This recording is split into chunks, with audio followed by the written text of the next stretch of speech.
تمام حمد و ثنا تعریف و توصیف اللہ جل مجدہ کریم کی ذات بابرکات کے لیے جو خالق کائنات بھی ہے اور مالک ششہات بھی۔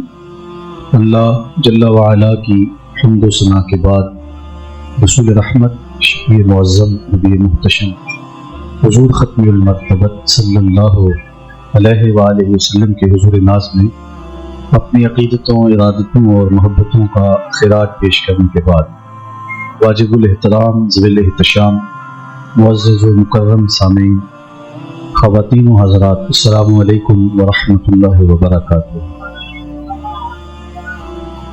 کتاب حکمت صحیفہ رحمت قرآن مجید میں حضور کریم علیہ الصلاۃ والسلام کی زبان سے ہمیں کہلوایا گیا اور یہ حکم نامہ دیا گیا، اے محبوب تم ارشاد کر دو میں تم سے تبلیغ دین کا کوئی صلہ نہیں مانگتا۔ قل لا اسألکم علیہ اجرا، کوئی اجر کوئی صلہ طلب نہیں کرتا اس پر جو میں نے تمہیں تبلیغ کی، تمہارے تک دین پہنچایا۔ الا المودۃ فی القربى، ہاں میرا مطالبہ یہ ہے کہ جو قرابت دار ہیں میرے، ان کے ساتھ تم نے مودت سے، محبت سے پیش آنا ہے۔